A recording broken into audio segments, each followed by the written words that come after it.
Hello प्यारे दोस्तों, आप सभी का स्वागत है स्टडी नंबर 1 ऑनलाइन क्लास के यूट्यूब चैनल पे। तो जैसा कि आप जानते हैं कि हम लोग का कोऑर्डिनेट ज्योमेट्री जो चैप्टर नंबर 3 है मैथ्स एनसीईआरटी का, वो पूरी तरह से कंप्लीट हो चुका है और उसका एमसीक्यू भी हम लोग डिस्कशन कर चुके हैं। और मैं आशा करता हूँ कि आप उस सारे वीडियो को एक्सेस कर लिए होंगे और आपको वह समझ में भी आ गया होगा। नहीं तो अगर आपको समझ में नहीं आया हो तो आप टेलीग्राम से जुड़कर हमसे डाउट पूछ सकते हैं जो आपको समझ में नहीं आ। बट आपको क्वेश्चंस का प्रैक्टिस खुद से भी करना है। ये नहीं कि मास्टर आपके सामने पढ़ा रहा है, सब कुछ वही पढ़ा दिया तो फिर हो गया ना कि बैलगाड़ी को बैल आगे लगा रहता खींचत रहता, वैसा नहीं करना है। आप लोग को भी कुछ मेहनत करना है। हम लोग तो सिर्फ आपको बता सकते हैं, लेकिन मेन मेहनत आप लोग को ही करना है। ओके, तो आज हम लोग जो टॉपिक स्टार्ट करने जा रहे हैं लीनियर इक्वेशन इन 2 वेरिएबल्स। इससे पहले आप पढ़े होंगे linear equation in 1 variable class 8 तक, लेकिन इसमें 2 वेरिएबल आ गया। तो इसमें सबसे पहले हम लोग को कुछ टर्म्स देखने होंगे, क्योंकि आप लोग का जो पॉलिनोमियल चैप्टर है चैप्टर नंबर 2 वो आपका टर्म 2 में आने वाला है। तो टर्म 2 में जो आने वाला है उसमें भी आपको इससे रिलेटेड बहुत सारे टर्म्स पता चलते हैं, लेकिन हम लोग उसको टर्म 2 में, मैं यहाँ आपको कोशिश करूँगा कि जितना इसमें है लीनियर इक्वेशन इन 2 वेरिएबल में उतना तक आपको समझ में आ जाएगा। ये मैं पूरी तरह से कोशिश करूँगा। नहीं तो पॉलिनोमियल चैप्टर में आपको जब हम लोग पढ़ेंगे तो उसमें आपको और जो बाकी रहेगा वो क्लियर हो जाएगा। तो सबसे पहले हम लोग देखते हैं linear equation in 2 variables. Linear equation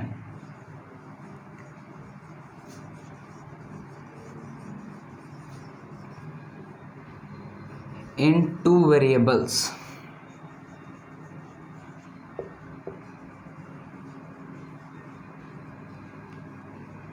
तो इसमें हम लोग को कुछ टर्म्स देखने होंगे कि जैसे कि इसमें जो है लीनियर का यूज़ क्यों हुआ,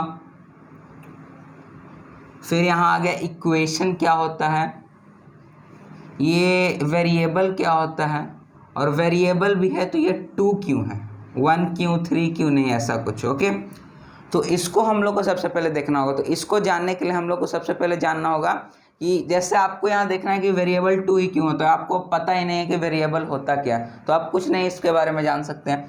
तो हम लोग को सबसे पहले कुछ टर्म्स जानने होंगे इससे रिलेटेड। जैसे एक हो गया आपका वेरिएबल, एक हो गया आपका कांस्टेंट, एक हो गया आपका एक्सप्रेशन, एक आपका हो गया इक्वेशन,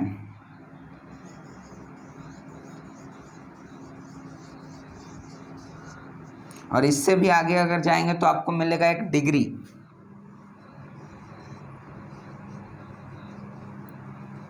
और इससे आगे जाएंगे तो आपको मिलेगा ये लीनियर। तो लीनियर की चर्चा हम लोग थोड़े देर से करेंगे, क्योंकि अभी मैं आपको अगर डायरेक्ट लीनियर बता दूंगा तो मुझे ऐसा लगता है कि आपको समझ में नहीं आएगा। तो हम लोग एकदम बेसिक से स्टार्ट करते हैं, जो मतलब ज़ीरो लेवल जिसको कहते हैं, कि आप लोग कुछ भी नहीं पढ़े होंगे इस चैप्टर में तो भी आपको एक अच्छा खासा नॉलेज हो जाएगा चैप्टर का। तो वेरिएबल जो वर्ड बना वो बना वैरी से, वैरी, और वैरी मीन्स होता है नॉट कंसिस्टेंस।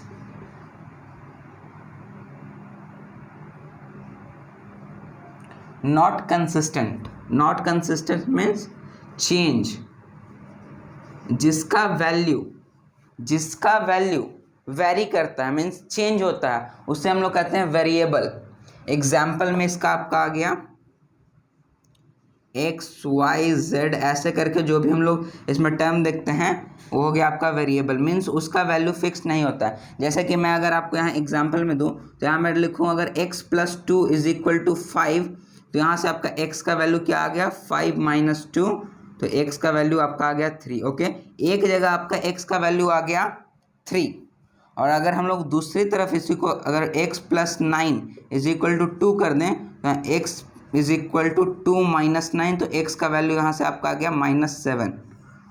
तो आप यहाँ भी देख रहे हैं यहाँ भी x है, यहाँ भी x है, बट यहाँ इसका वैल्यू 3 आ रहा है, यहाँ -7 आ रहा है। तो मतलब ये वैरी कर रहा है। तो वैरी कब कर सकता है, ये वैरी कब कर सकता है, वैरी कब कर सकता है, उस according to equation. Okay, equation के अकॉर्डिंग इक्वेशन के अकॉर्डिंग किसी भी वेरिएबल का चेंज होता है उसको हम लोग कहते हैं वेरिएबल। मीन्स किसी भी वैल्यू का जो वैल्यू है मीन्स वो चेंज होते रहता है तो उसको हम लोग कहते हैं वेरिएबल। तो ये जो है ये चेंज कब होता है, इसमें जो चेंज हुआ ये आपका चेंज होगा अकॉर्डिंग टू इक्वेशन। इक्वेशन के अकॉर्डिंग ये आपका चेंज कंसिस्ट करता है। वेरिएबल वैसा मीन्स वेरिएबल है वैसा टर्म जो वैरी करें इक्वेशन के अकॉर्डिंग। इक्वेशन के अकॉर्डिंग वैरी करने वाले टर्म को हम लोग कहते हैं वेरिएबल। तो ये अपने आप में क्या होता है, टर्म होता है, कोई भी टर्म। ओके, हम लोग इसको जनरली हम लोग इसको लोअर केस ऑफ अल्फ़ाबेट के लोअर केस में हम लोग इसको डिनोट करते हैं। मीन्स जैसे कि आप लोग यहाँ देख रहे होंगे एक्स हो गया अल्फ़ाबेट का lower case, Y lower case means जो आप अल्फ़ाबेट लिखते हैं ABCD ये आपका जो स्मॉल लेटर्स में रहता है इसको हम लोग कहते हैं lower case small letter. Okay, small letter. तो स्मॉल लेटर में जो हम लोग लिखते हैं जो हम लोग टर्म लिखते हैं किस में, इक्वेशन में। ये बात आप लोग ध्यान रखिएगा, इक्वेशन में उसको हम लोग कहते हैं वेरिएबल। ओके, और इसी में एक वर्ड आता है वेरिएबल। हम लोग चेंज होता है ये इक्वेशन के अकॉर्डिंग, लेकिन वेरिएबल्स ऐसे भी रहते हैं जिसको हम लोग सिर्फ उसका हम लोग वैल्यू वहाँ नहीं फाइंड आउट कर सकते हैं। तो उसमें हम लोग देखेंगे वो एक्सप्रेशन का केस होगा। वो आपका केस जो होगा वो होगा एक्सप्रेशन का। Means variable change according to equation, variable change but value not given. Variable जो चेंज होगा बट वैल्यू आपको गिवन नहीं होगा तो वो हो जाएगा आपका एक्सप्रेशन का केस। वो हम लोग आगे उसके बारे में बात करेंगे। तो आप इसे वेरिएबल को एक बार देख ले, इसके बाद हम लोग आते हैं कांस्टेंट किसे कहते हैं।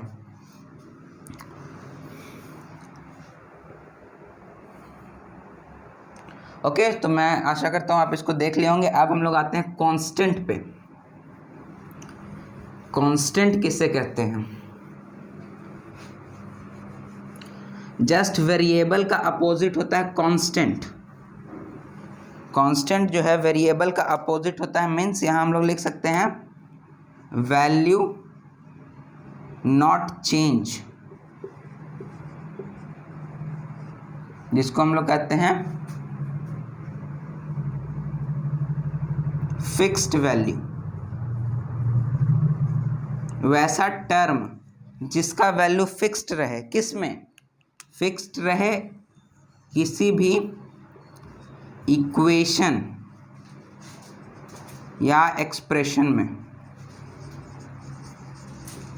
वैसा टर्म जिसका वैल्यू फिक्स्ड रहे किसी भी इक्वेशन या एक्सप्रेशन में, वो हो गया आपका कांस्टेंट। जैसे इसका एग्जांपल आप ले सकते हैं, पाई एक कांस्टेंट है, इसका वैल्यू फिक्स्ड है। फिर आप ले सकते हैं यहाँ से 2, 3 कोई भी आप नंबर ले सकते हैं, कोई भी आप इसमें वैल्यू ले सकते हैं, जैसे -3, 4, -4 एक्सेट्रा। कुछ भी आप इसमें वैल्यू लग सकते हैं जो कोई भी इक्वेशन या एक्सप्रेशन में सेम रहे। जैसे 5, तो 5 आप कहीं भी लिखिए इसका वैल्यू जो है 5 ही रहेगा, चेंज नहीं होगा। ओके, तो ये हो गया आपका कांस्टेंट। तो अब आ गया आपका कांस्टेंट। जो वर्ड निकला वो निकला कंसिस्टेंस से। कंसिस्टेंस मीन्स होता है निरंतर, मीन्स जो चेंज ना हो, कंसिस्टेंट एक ही फॉर्म में रहे। अब यहाँ से आपका आ गया एक्सप्रेशन। तो एक्सप्रेशन क्या होता है, एक्सप्रेशन होता है कॉम्बिनेशन। एक्सप्रेशन से पहले मैं आपको एक चीज़ और बता देता हूँ जो होता है constant term. Constant term, okay. तो इससे हम लोग रिलेट करेंगे कांस्टेंट टर्म क्या है। ओके, तो इससे पहले हम लोग देखते हैं एक्सप्रेशन क्या है। एक्सप्रेशन होता है combination of constant comma variable and constant term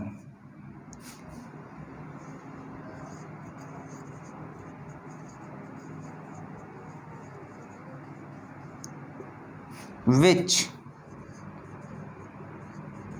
can be bounded या combined लिख सकते हैं, which can be combined using basic operations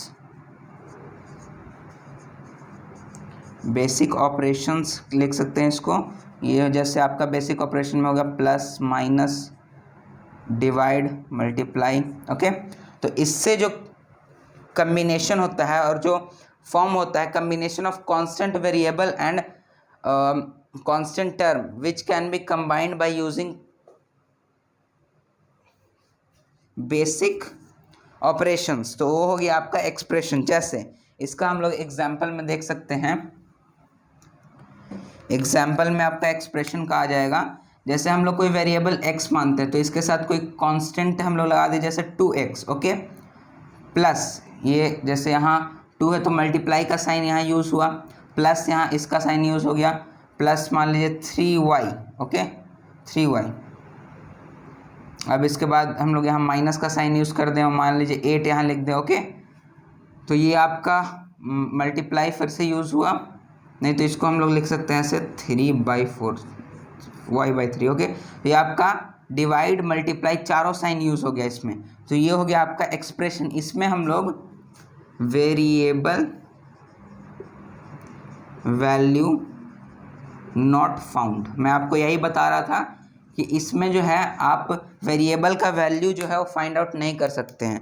means यहाँ से आप x और y का कोई वैल्यू फाइंड आउट नहीं कर सकते हैं, जो एक्सप्रेशन होता है। तो ऐसे हम लोग इसमें एल्जेब्रिक एक्सप्रेशंस पे पढ़ते हैं। ओके, तो अलग सेगमेंट हो जाएगा।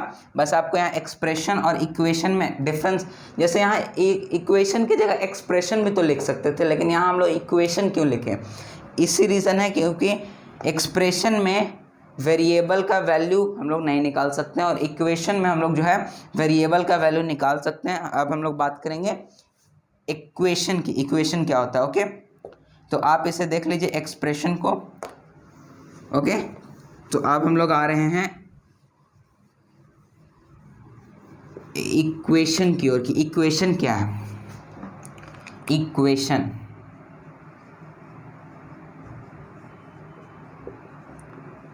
इक्वेशन होता है, तो जैसे मैं भी पहले कंफ्यूज करता था इक्वेशन क्या है एक्सप्रेशन क्या है, मैं एक बार नोटिस किया कि इक्वेशन जो वर्ड है वो बना है आपका इक्वल से, इक्वल। और मैथ में इक्वल का एक मीनिंग होता है जो हम लोग सबको पता है, RHS is equal to LHS, ऐसा हम लोग कुछ प्रूफ करते हैं। ओके, ये आपका हो गया LHS is equal to RHS, right hand side is equal to left hand side, ऐसा left hand side is equal to right hand side, तो ये हो गया। तो इसमें वही होता है the expression which also contain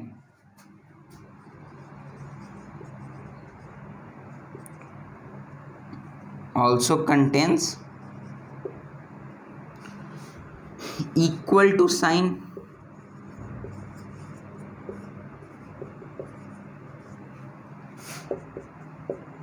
or RHS and LHS। वैसा एक्सप्रेशन जिसमें इक्वल टू साइन का यूज़ हो जाए या RHS और LHS प्रेजेंट हो, वैसा इक्वेशन आपका कहलाता है वैसा आपका एक्सप्रेशन जो है वो कहलाता है आपका इक्वेशन। तो इसके एग्जांपल हो सकते हैं, जैसे वही अगर हम लोग एग्जांपल ले 2x प्लस y/3 -8, अब इसमें अगर इक्वल टू लिख के हम लोग लिख दे 3, तो यहाँ से आप x और y का वैल्यू फाउंड आउट कर सकते हैं। ओके, और ये आपका हो गया यहाँ से यहाँ तक LHS, और ये आपका हो गया यहाँ RHS, ये आपका हो गया इक्वल टू साइन। तो ये आपका हो गया इक्वेशन। इक्वेशन आप सिंपली याद रखिए वर्ड इक्वल से मिलकर बना, और इक्वल से फिर अगर आपको इक्वल आ गया तो आप बाकी आप इससे याद कर सकते हैं। ओके, तो ये हो गया। अब हम लोग आते हैं, एक वर्ड मैंने लिखा था कांस्टेंट टर्म। क्या है कांस्टेंट टर्म?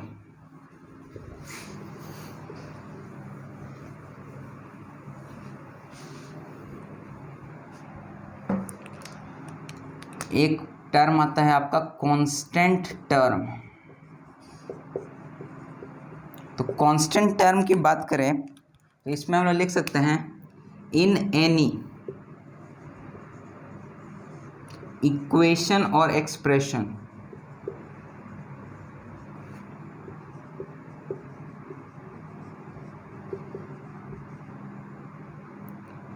द वैल्यू या the term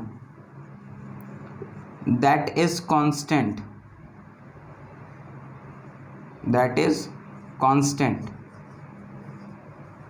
means not contain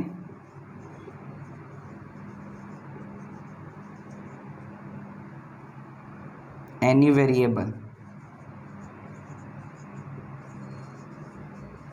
means वैसा टर्म जो कोई भी इक्वेशन या एक्सप्रेशन में वैसा टर्म जो कांस्टेंट हो, मीन्स कोई वेरिएबल कैरी ना करता हो। जैसे यहाँ आपका हो गया 3x + 2y + 5 हम लोग लिख दिए, तो इसमें भी वेरिएबल है, यहाँ इसमें भी वेरिएबल है, बट इसमें जो है वेरिएबल अटैच नहीं है, तो ये आपका हो जाएगा कांस्टेंट टर्म। Constant term. तो ये तो बात हो गई कुछ वर्ड मीनिंग्स को लेकर। अब हम लोग आते हैं हमारे चैप्टर की ओर, जो है लीनियर इक्वेशन इन 2 वेरिएबल्स। तो इतना आप एक बार देख लें। अब हम लोग बढ़ते हैं नेक्स्ट टॉपिक की ओर, जो है लीनियर इक्वेशन। तो यहाँ इक्वेशन का मतलब क्या हुआ? इक्वेशन का मतलब हुआ इक्वेलिटी। इक्वेशन का यहाँ जो मीनिंग हुआ हो गया आपका इक्वेलिटी। मीन्स इसमें जो है आपका LHS और RHS कंटेन करेगा। तो इसमें से हम लोग क्या वेरिएबल का वैल्यू निकाल सकते हैं, वेरिएबल वैल्यू फाउंड। तो अब यहाँ आपका बात आता है 2 वेरिएबल से क्यों, 1 वेरिएबल क्यों नहीं? तो 1 वेरिएबल, 2 वेरिएबल और वेरिएबल्स होते हैं। तो आप 8th क्लास तक पढ़ के आए हैं linear equation in 1 variable, equation in 1 variable. तो इसके बारे में हम लोग चर्चा करेंगे आगे। पहले देखते हैं लीनियर इक्वेशन होता क्या है, लीनियर इक्वेशन इन 2 वेरिएबल होता क्या है। सबसे पहले तो हम लोग को ये जानना होगा। तो इसको अभी करते हैं इरेज, आ जाते हैं अपने मेन मुद्दे पे कि लीनियर इक्वेशन इन 2 वेरिएबल होता क्या। तो आप इसका डिफाइन मेरे साथ लिख सकते हैं, the equation in which 2 variables found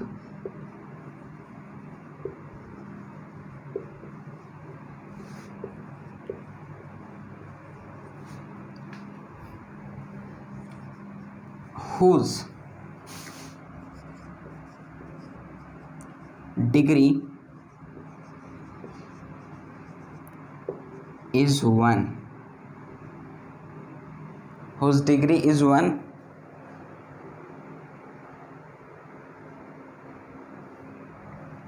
means यहाँ हम लोग लिख सकते हैं whose degree is 1, ऐसे हम लोग इसको नहीं लिख सकते। Means the equation in which 2 variables found and the degree of equation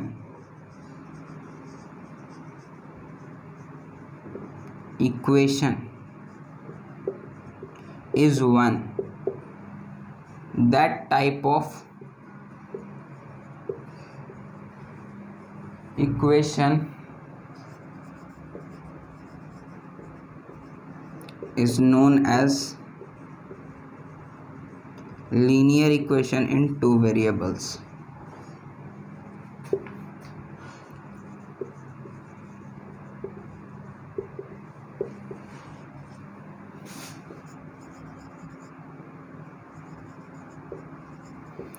means वैसा इक्वेशन जिसमें दो वेरिएबल्स हों, ओके, दो वेरिएबल्स, और उसका डिग्री जो है वो इक्वेशन का 1 हो। तो डिग्री क्या होता है मैं अभी आपको बताऊंगा। उस टाइप के इक्वेशन को हम लोग कहते हैं लीनियर इक्वेशन। तो यहाँ अब बात आती है डिग्री की। तो डिग्री जो होता है वो होता है यहाँ, क्योंकि डिग्री जो है वो एंगल्स में भी होता है, वो वाला यहाँ डिग्री नहीं है, यहाँ अलग डिग्री। यहाँ होता है maximum power in any equation. किसी भी इक्वेशन में जो मैक्सिमम पावर जिसका variable, equation of any variable,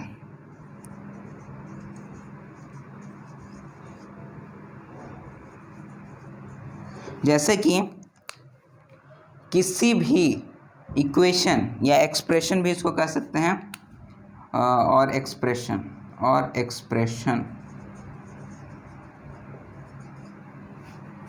में किसी भी वेरिएबल का जो मैक्सिमम पावर रहता है वो हो गया डिग्री। जैसे यहाँ अगर हम लोग देखो तो हम लोग यहाँ लिखते हैं x² + y + 8। तो इसमें इसका डिग्री क्या होगा, तो मैक्सिमम पावर, तो मैक्सिमम पावर x का, y का पावर यहाँ 1 है, तो इसमें से मैक्सिमम पावर किसका हुआ, x का, तो 2 हो जाएगा इसका डिग्री। ओके, तो ऐसे आप समझ सकते हैं maximum power in any equation और एक्सप्रेशन ऑफ एनी वेरिएबल।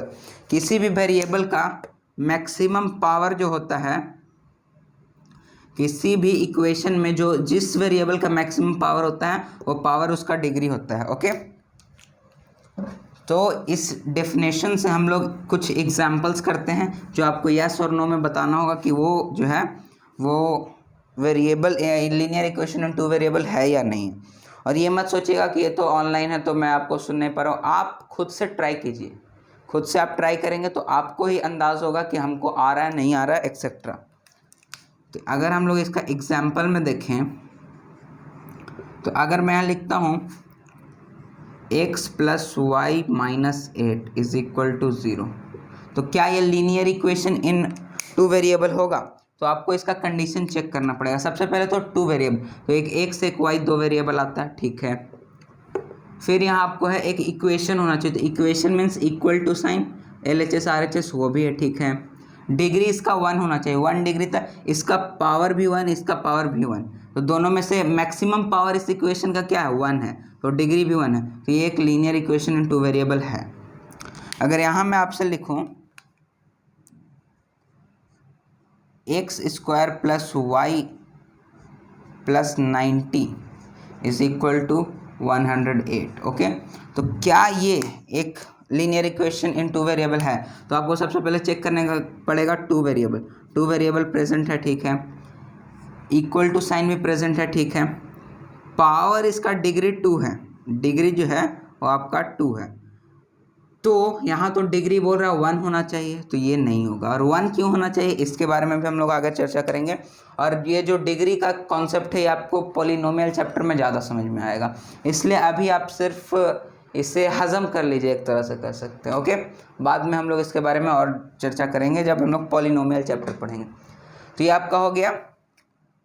तो ये जो है आपका linear equation in two variable नहीं है। अब इसके आगे हम लोग अगर बात करें तो आपको अगर यहाँ कोई दे दिया x² + x + x⁻³ - 98 = y, तो क्या ये linear equation in two variable होगा? तो आप सबसे पहले देखेंगे टू वेरिएबल, तो x एक वेरिएबल और एक y टू वेरिएबल है। डिग्री 1 होना चाहिए, तो डिग्री इसका है 3 क्योंकि हाईएस्ट पावर है, तो ये आपका यहीं पे कट गया, ये linear equation in two variable नहीं है। ओके, तो आप इस एग्जांपल को देख सकते हैं। अब हम लोग आते हैं नेक्स्ट पॉइंट पे, ये कहते हैं general form of linear equation in two variable.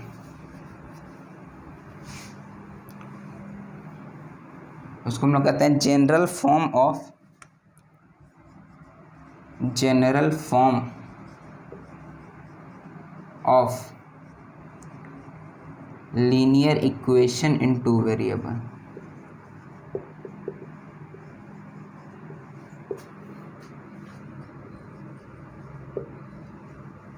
तो अगर आप देखेंगे तो वन वेरिएबल का क्या होता है जनरल फॉर्म? वन वेरिएबल का जनरल फॉर्म होता है, आप लोग पढ़े होंगे, वेरिएबल का जनरल फॉर्म होता है a x plus b is equal to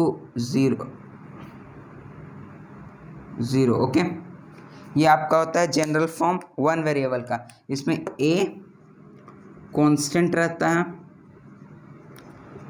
x आपका हो गया, ये हो गया वेरिएबल। अब एक्स के जगह कोई और वेरिएबल है तो कोई दिक्कत नहीं है। बी आपका यहाँ हो गया कांस्टेंट टर्म। अब ये तीनों जो यहाँ लिखा हुआ कांस्टेंट टर्म वेरिएबल, ये सारा कुछ मैं आपको समझा चुका हूँ। और ये आपका हो गया एक इक्वेशन है, क्योंकि इसमें इक्वल टू और LHS RHS का कॉन्सेप्ट है। ओके, तो ये हो गया वन वेरिएबल का जनरल फॉर्म। अब यहीं अगर आए हम लोग टू वेरिएबल के जनरल फॉर्म में, तो टू वेरिएबल का जो जनरल फॉर्म होता है, इसके कुछ कंडीशंस भी होते हैं, लेकिन हम लोग को उस पर बात नहीं करना है, हम लोग को मेन टू वेरिएबल पे बात करना। तो इसका जनरल फॉर्म होता है ax plus B Y plus C is equal to zero. Okay, ये इसका हो गया जनरल फॉर्म। तो इसमें अगर आप देखेंगे तो यहाँ जो है आपका x कांस्टेंट है, सॉरी a कांस्टेंट है, x आपका वेरिएबल हो गया, y भी आपका, b आपका हो गया कांस्टेंट, y आपका हो गया सेकेंड वेरिएबल, वेरिएबल 2, और c जो आपका हो गया, ये हो गया आपका कांस्टेंट टर्म, कांस्टेंट टर्म। और बाकी इसमें इक्वल टू RHS LHS है। तो ये हो गया आपका टू वेरिएबल का जनरल फॉर्म। तो जनरल फॉर्म तो ठीक है, लेकिन इसमें कुछ कंडीशंस भी होते हैं जो आपको जानना बहुत ज़रूरी है, क्योंकि जनरल फॉर्म सबको याद रहता है, लेकिन इसके कंडीशंस क्या हैं वो आपको नहीं याद रहता। और कंडीशन से भी एग्जाम में क्वेश्चन बन सकते हैं। जैसे कि अगर देखेंगे तो इसके दो कंडीशंस होते हैं। First condition a, b, c are real number, कोई भी रियल नंबर होना चाहिए a, b, c। ओके, और इसके बाद आपका आ गया a एंड b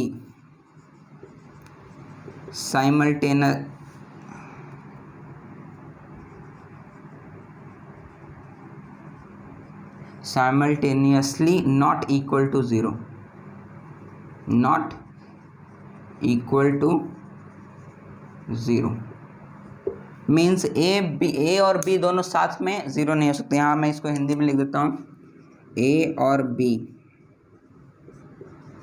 साथ में ज़ीरो मीन्स साथ क्या है, ए और बी एक साथ जीरो नहीं हो सकते।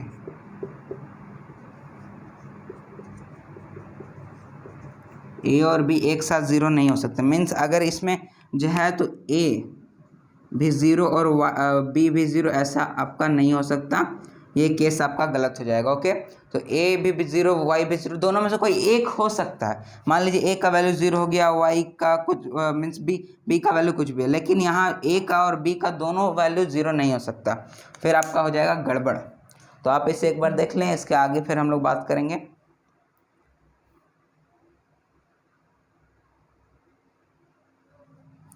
ओके, तो इसके एग्जाम्पल्स अगर हम लोग देखें जनरल फॉर्म के, तो जनरल फॉर्म के आपके एग्जाम्पल्स हो सकते हैं। जैसे अगर आप लोग देखें तो एग्जाम्पल में ऐसे हम लोग यहाँ लिख दिया 2x plus 3y minus 8 is equal to 0। ये हो गया आपका जनरल फॉर्म का एक एग्जाम्पल, जिसमें 2 यहाँ हो गया आपका कांस्टेंट, x हो गया वेरिएबल, 3 हो गया आपका कांस्टेंट, y हो गया वेरिएबल, ये हो गया आपका constant term, equal to RHS LHS। ठीक है, और अगर हम लोग इसके आगे देखें तो a का वैल्यू 2 है, b का वैल्यू 3 है, दोनों साथ में ज़ीरो भी नहीं है, और सी का वैल्यू जो -8 है। -8 क्यों है? आप लोग अगर इसको ध्यान से देखेंगे तो जनरल फॉर्म क्या होता है, ax plus B Y plus C is equal to 0। यहाँ प्लस सी है, यहाँ साइन माइनस का, तो हम लोग को इस साइन को भी साथ में लेना रहता है। ओके, तो a यहाँ -8 है और ये आपका भी रियल नंबर है, ये आपका रियल नंबर है, ये भी आपका रियल नंबर है, ये भी आपका रियल नंबर है। ओके, तो ये सारे केसेस को कंफर्म कर रहा है, तो ये आपका लीनियर इक्वेशन इन 2 वेरिएबल का जनरल फॉर्म हो जाएगा। अब हम लोग कुछ ऐसे देखेंगे जिसमें आपको a, b और c तीनों का वैल्यू फाइंड आउट करना है। ओके, तो ऐसे क्वेश्चंस हम लोग कुछ कर लेते हैं जिससे आपको क्लैरिटी मिले। 1 मार्क्स क्वेश्चन में आपसे ये पूछा जा सकता है कि find the value of a, b, c, या ऐसे भी आपसे कभी पूछ देता है कि फाइंड द वैल्यू ऑफ, जैसे a, b, c का वैल्यू निकल a by b plus c, ऐसे करके भी कुछ आपसे पूछ सकता है। ओके, तो हम लोग सबसे पहले देखते हैं एक question, 8x plus 9y minus 109 is equal to 08, या आप इसको कह दीजिए 119। तो इसमें आपका जनरल फॉर्म क्या होगा? आपको मतलब ऐसा नहीं, अभी इसको 0 नहीं दीजिए, नहीं तो आप लोग कंफ्यूज हो जाएंगे। 0, ओके। तो आपको इसमें फाइंड आउट करना है कि ये जनरल फॉर्म में इसका मीन्स a, b और c का वैल्यू क्या होगा। तो एक क्या होता है, इसका होता है ax प्लस में by प्लस में c इज इक्वल टू 0। तो इधर तो 0 है, तो इधर कोई दिक्कत नहीं है। a का वैल्यू 8 आएगा, a का वैल्यू आपका आ जाएगा 8, b का वैल्यू आपका आएगा 9, b का वैल्यू आपका आएगा 9, c का वैल्यू आपका आएगा -109, c का वैल्यू आपका आएगा -109, क्योंकि यहाँ साइन प्लस का, यहाँ साइन माइनस का। ओके, तो ये आपका हो गया जनरल फॉर्म से a, b और c का वैल्यू। अब थोड़ा सा क्वेश्चन को टफ करते हैं, थोड़ा सा, ज़्यादा नहीं। 9y minus 80x minus 11 is equal to 0। तो अब आपको a का वैल्यू फाइंड आउट करना है, a, b and c, find a, b and c। तो मीन्स यहाँ आपको क्या होता है, ax प्लस में by प्लस में c इज इक्वल टू 0। तो अगर आप जनरल फॉर्म में देखेंगे तो a के सामने 9 है, वैसा मत कीजिएगा, आपका गलत हो जाएगा। x के साथ जो है, x के साथ वो a है, तो a यहाँ पे है आपका -80, तो ये आपका यहाँ पे हो जाएगा -80। अब बात करें हम लोग अगर b की, तो b y के साथ है, तो यहाँ 9y के साथ है, तो b का जो वैल्यू आपका आएगा वो 9, और c अलग है, यहाँ पे एक कॉन्स्टेंट टर्म अलग है, तो c का वैल्यू आपका आएगा -11। ओके, तो आप इसे एक बार देख ले। अब इससे भी थोड़ा हार्ड क्वेश्चन हम लोग लाते हैं। ओके, तो अब हम लोग आते हैं कुछ अच्छे से और क्वेश्चन पे, जिसमें आपको a, b और c का वैल्यू ही फाइंड आउट करना होगा और कुछ ज़्यादा डिफरेंस नहीं है इसमें।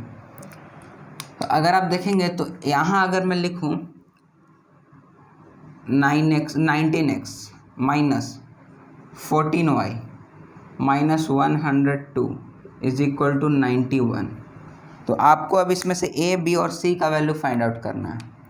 यहाँ आपसे क्वेश्चन पूछेगा find a, b and c।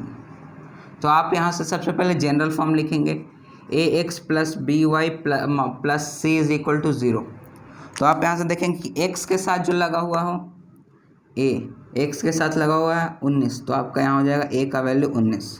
b के साथ y, b यहाँ y के साथ b, साइन भी इंक्लूड, तो b बराबर हो जाएगा आपका -14। अब c, ओके, c यहाँ आपको दिख जाएगा -102, तो c बराबर -102। ऐसे आप कर देंगे तो ये आपका गलत हो जाएगा c, बाकी दोनों सही है, लेकिन जो c है आपका वो गलत हो जाएगा। अब क्यों गलत होगा? क्योंकि इज इक्वल टू यहाँ हम लोग को 0 रहना चाहिए, इधर तो इज इक्वल टू 91 है, तो इसको सबसे पहले हम लोग को इधर ट्रांसफ़र करना होगा, ट्रांसफ़र। ओके, तो ये आपका हो जाएगा 19x माइनस 14y माइनस 102, और इधर से जब इधर आएगा तो यहाँ जाएगा आपको -91 इज इक्वल टू 0। तो आपका हो जाएगा 19x minus 14y minus minus आपका प्लस हो जाएगा 193। तो जो c का वैल्यू आएगा वो आपका आएगा -193। तो बाकी तो आप कर लेंगे, लेकिन मेन यहाँ आपको c का वैल्यू पे ध्यान देना। इज इक्वल टू के बाद आपको 0 रहना ज़रूरी है, इज इक्वल टू के बाद 0 रहना, इज इक्वल टू के बाद 0 रहना। ओके, तो ये कंडीशन होगा, आप समझ सकते हैं अब कि इज इक्वल टू के बाद 0, तो कोई भी अगर टर्म इधर दिया रहे तो उसको आप इधर से सब्ट्रैक्ट कर सकते हैं। ओके, अब हम लोग कुछ और क्वेश्चंस पे आ जाते हैं इसी में।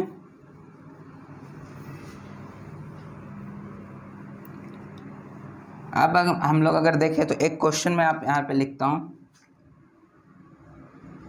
10x + 8 is equal to 9y। तो अब आपको यहाँ से बताना है find A B and C. Find a, b, c। Okay, तो अगर आप देखेंगे तो ax + by + c is equal to 0। तो y के साथ लगा b, सबसे पहले x के साथ लगा a 10, y के साथ लगा b, y के साथ लगा 9, तो b आपका हो जाएगा 9। c यहाँ हो गया कांस्टेंट टर्म, तो c है यहाँ 8 सिंगल। तो आपका 2 तो सही हो जाएगा, बट ये आपका गलत हो जाएगा। अब क्यों गलत होगा? क्योंकि मैं आपको फिर बता रहा हूँ यहाँ इज इक्वल टू के बाद आपको 0 रहना चाहिए। ओके, तो ये तो अभी इज इक्वल टू के बाद 9x है, तो इसको हम लोग इधर जब ट्रांसफर करेंगे तो 10x - 9y + 8 is equal to 0, ये आपका सही जनरल फॉर्म बनेगा। तो सबसे पहले मैं लिख देता हूँ आपको, सबसे पहले कन्वर्ट इन जनरल फॉर्म।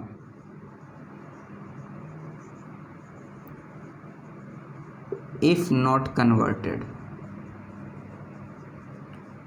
अगर कन्वर्ट करके नहीं दिया गया है तो सबसे पहले उसको जनरल फॉर्म में कन्वर्ट करना होगा। ओके, तो अब अगर आप देखेंगे तो a का वैल्यू वही रहेगा, c का वैल्यू वही रहेगा, बट b का वैल्यू जो है -9 हो जाएगा। ओके, तो ऐसा ही आपको ये नहीं पूछेगा, आपको सिर्फ यहाँ b का वैल्यू पूछ देगा, फिर आपका हो जाएगा गड़बड़। तो यहाँ आपको ये ध्यान में रखना है, सबसे पहले कन्वर्ट इनटू जनरल फॉर्म, उसके बाद ही आपको आगे का प्रोसेस करना है। ओके, तो ये कुछ क्वेश्चंस थे जनरल फॉर्म से रिलेटेड।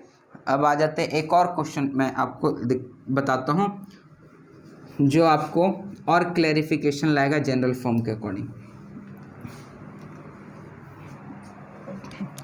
अगर मैं यहाँ लिखूँ y इज इक्वल टू -9, या छोड़िए ऐसे नहीं, y + 8 is equal to 0। Okay, ये ओके, तो यहाँ से इसको अगर हम लोग जनरल फॉर्म में देखें, लीनियर इक्वेशन, ये तो 1 वेरिएबल का केस है, लेकिन हम लोग इसको लिखना बट राइट इन 2 वेरिएबल। आपको इसको 2 वेरिएबल में लिखना है, तो 2 वेरिएबल में सबसे पहले जनरल फॉर्म हम लोग को लिखना होगा। तो जनरल फॉर्म क्या होता है? ax + by + c is equal to 0। तो हम लोग देखेंगे तो y यहाँ है, y यहाँ है, b यहाँ है, तो y के साथ कुछ नहीं तो 1, तो b का वैल्यू तो 1 आ गया, ये ठीक है। c अकेला, 8 अकेला, c का वैल्यू 8 आ गया, ये भी ठीक है। बच गया x भाई, अब x बच गया, और यहाँ तो x आपको कहीं दिख ही नहीं रहा इक्वेशन में, तो आप एक काम कर सकते हैं, इसमें x ऐड कर सकते हैं 0 मल्टीप्लाई में। ओके, x ऐड कर सकते हैं आप 0 मल्टीप्लाई में, तो 0 से अगर कोई भी नंबर को मल्टीप्लाई करेंगे तो आपका आंसर होगा 0। तो यहाँ अगर हम लोग इक्वेशन में 0x लिखते हैं तो इस पर कोई फ़र्क नहीं पड़ता है, ये मानना भूल जाइए कि चेंज हो जाएगा वैल्यू, ये हो जाएगा, कुछ नहीं होगा। 0x का मतलब इसको आप हटा भी सकते हैं, इससे कोई दिक्कत नहीं है, आपको कोई बीमारी नहीं पकड़ेगा, इक्वेशन को कोई बीमारी नहीं पकड़ेगा, सारा कुछ सुचारू रूप से चलते रहेगा। तो ये जो आपका हो गया, तो इसको हम लोग लिख सकते हैं 0x। अब तो आ गया ax के फॉर्म में, x a का वैल्यू कुछ नहीं तो 0। तो आपको यहाँ देखना पड़ेगा, इफ़, यहाँ मैं आपको लिख देता हूँ, इफ़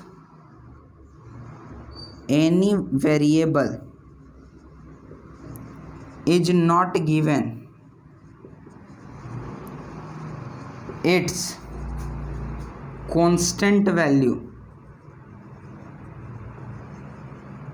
इज 0। इफ़ अगर कोई भी वेरिएबल नहीं दिया गया है तो उसका कांस्टेंट वैल्यू कैसा होगा? 0। तो आप इसे एक बार देख ले, उसके बाद हम लोग आगे बात करेंगे।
तो आपका यहाँ तक अगर कंप्लीट हो गया तो अब हम लोग आते हैं आगे की ओर। तो इससे रिलेटेड एक और हम लोग क्वेश्चन कर लेते हैं, जिससे आपका जनरल फॉर्म पूरी तरह से क्लियर हो जाएगा। फिर आपसे अगर क्वेश्चन पूछते हैं, जैसे जनरल फॉर्म तो सिर्फ अगर मैं यहाँ बोर्ड पे आया, यहाँ पे आपको लिख दिया ax plus 2y sorry ax plus B Y plus C is equal to 0, ये आपका हो गया जनरल फॉर्म, बस खत्म हो गया यहीं पे। लेकिन आपको सिर्फ ये तो रेटिफिकेशन इसको कहते हैं, रटना इसको हो गया। तो ऐसे आपको नहीं करना है, आपको इस पे सोर्सेस निकालना है, बेस्ट सोर्स बेस्ड क्वेश्चन। तो अगर आप देखेंगे तो सब कुछ, तो जैसे एरिया क्या होता है, half into B into H triangle का, तो ये तो एरिया रहता ही है, लेकिन इससे भी इसी से निकाल के क्वेश्चन पूछता है, कुछ अलग क्वेश्चन नहीं रहता है। आपको क्वेश्चन इसी पे पूछेगा, लेकिन थोड़ा सा आपको मेहनत करवाने वाला क्वेश्चन पूछेगा। जैसे ये तो सबको याद रहता है जनरल फॉर्म ये, लेकिन इसी में अगर आपको वैल्यू निकालने दे दिया जाए तो आप दिक्कत हो सकता है आपको। तो आप थोड़ा सा क्लेरिफिकेशन इसमें लाने का कोशिश करें।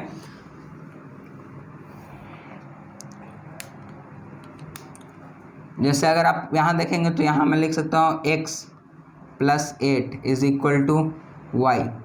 ऐसे अगर मैं आपको लिख दूँ तो इसमें हम लोग देख सकते हैं a, b और c का वैल्यू।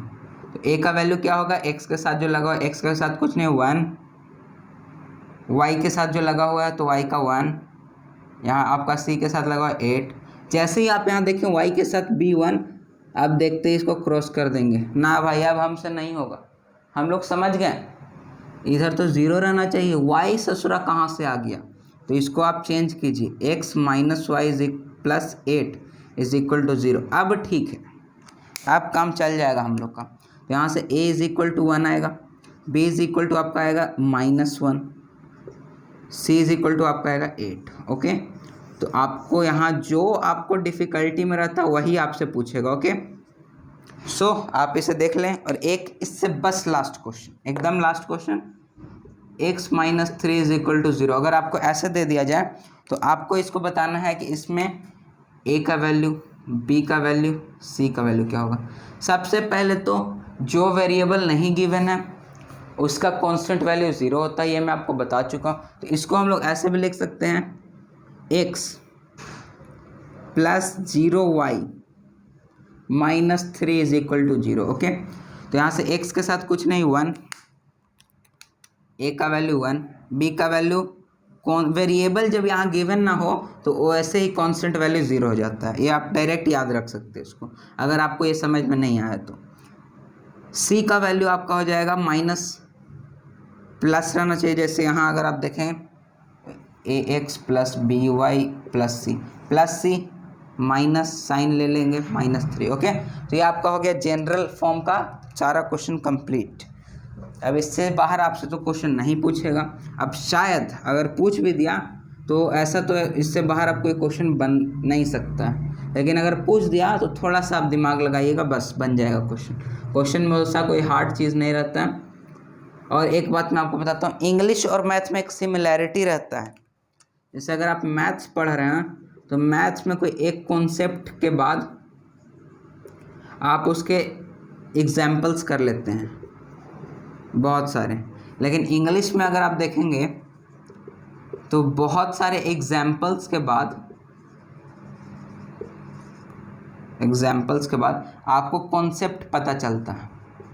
ये आप ट्राई कर सकते हैं एक बार। ओके, तो मैथ्स और इंग्लिश में एक सिमिलैरिटी रहता है, इसलिए बच्चों को मैथ समझने में ज़्यादा आसान पड़ता है, कुछ को इंग्लिश, और कुछ को इंग्लिश समझने में ज़्यादा आसान पड़ता है, कुछ को मैथ। मैथ में क्या कॉन्सेप्ट बेस्ड सारा आपका एग्जाम्पल रहेगा, और इंग्लिश में क्या है आपका कॉन्सेप्ट लेट से आएगा, लेकिन पहले उससे रिलेटेड कुछ एग्जाम्पल आ जाएंगे।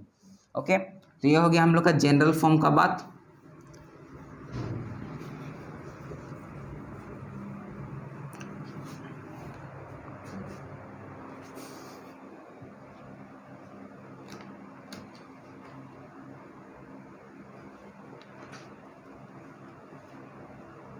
जैसे अगर आपका बुक का एक क्वेश्चन दूं तो बुक में एक क्वेश्चन है, write the following in ax plus B Y plus C is equal to 0 plus C is equal to 0 form and find the value of a, b and c। Okay, ये आपका है question. तो अब आपका इसमें है 3/x minus x/3 minus y/2 is equal to -5। शायद book में एक क्वेश्चन होगा, इज इक्वल टू आपका सिर्फ 5 है। ओके, तो आपको अब इसमें से सबसे पहले तो आपको इस फॉर्म में कन्वर्ट करना पड़ेगा। तो इस फॉर्म में देखेंगे तो यहाँ आपका x/3 चलेगा माइनस y/2, बस यहाँ c का कमी आ रहा है तो ये आपका c हो जाएगा। तो इधर आप -5 इज इक्वल टू 0, ये आपका हो गया जनरल फॉर्म में। तो अब जनरल फॉर्म के बाद अब आप क्या कीजिए, a, b और c का वैल्यू निकाल सकते हैं। अगर आप देखेंगे तो इसके साथ x के साथ क्या लगा 1/3 इंटू एक्स, इसको लिख सकते हैं। तो a का वैल्यू 1/3, b इसको लिख सकते हैं 1/2y, आगे माइनस का साइन, तो इसका आ जाएगा आपका -1/2। c यहाँ प्लस में रहना चाहिए, माइनस में -5। ये आपका आ गया a, b और c का वैल्यू। ये बुक से एक क्वेश्चन था, तो शायद आपको इजी लगा होगा करने पे। तो इतना हम लोग का कंप्लीट हो गया। अब हम लोग आते हैं आगे।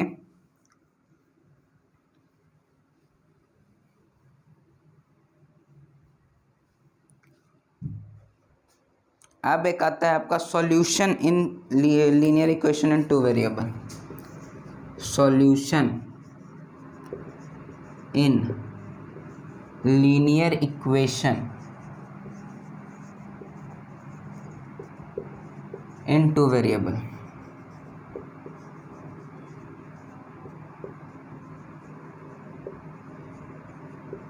तो सॉल्यूशन क्या होता है सबसे पहले हम लोग को जानना पड़ेगा। तो यहाँ अगर देखें सॉल्यूशन, तो हो जाएगा the values of both variables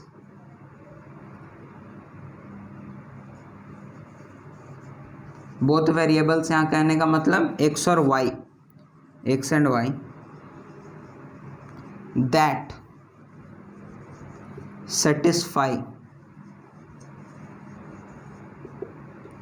the given equation।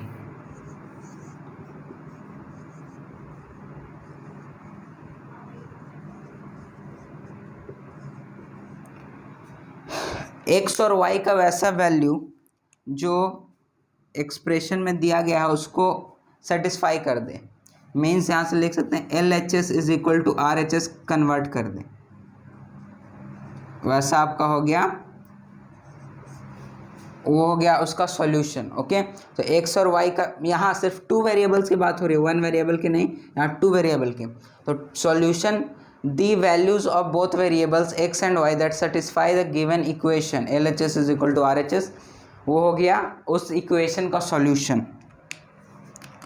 तो अगर हम लोग देखें तो आप इसे एक बार देख ले, उसके आगे फिर हम लोग बात करेंगे।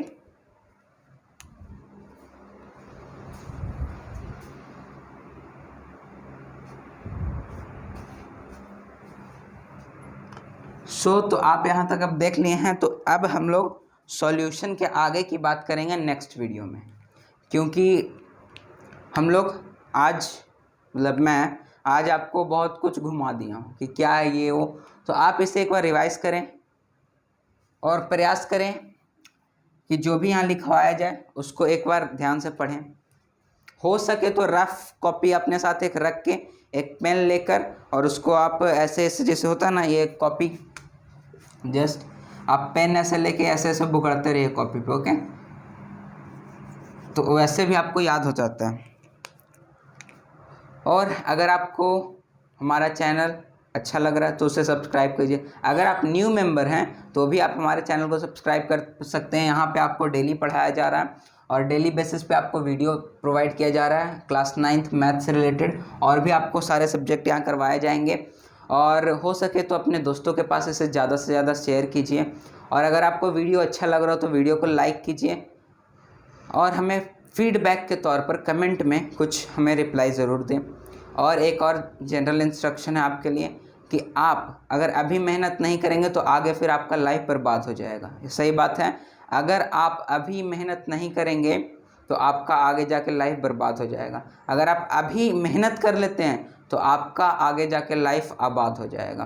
तो मेहनत जो है, मेहनत शॉर्ट टर्म के लिए होता है और रिवॉर्ड लॉन्ग टर्म के लिए होता है। लेकिन जो मेहनत में भी शॉर्ट कर दे उसका रिवॉर्ड में भी बहुत ज़्यादा शॉर्टेज हो जाता है। जैसे मेहनत आप अभी करेंगे, आगे जाके आप और ज़्यादा प्रोग्रेस करेंगे। मेहनत आप नहीं करेंगे, आगे जाके और ज़्यादा डाउनफॉल में आप गिरेंगे। ओके, तो अगर आपको कोई भी इससे रिलेटेड कोई भी प्रॉब्लम्स आते हैं तो आप हमारे टेलीग्राम चैनल पे जाकर वहाँ से कमेंट कर सकते हैं कि क्या आपका प्रॉब्लम है एक्सेट्रा। और ज़्यादा से ज़्यादा अपना दोस्तों के पास इसे शेयर कीजिए। और अगर आपको चैनल अच्छा लग रहा है तो चैनल को सब्सक्राइब कीजिए। मिलते हैं नेक्स्ट वीडियो में, तब तक के लिए धन्यवाद। अपना ख्याल रखें, अपने परिवार के साथ रहें, अपने परिवार का ख्याल रखें, पढ़ते रहें, मस्त रहें, व्यस्त रहें, अपना ध्यान रखें। गुड बाय, टेक केयर, मिलते हैं नेक्स्ट वीडियो में।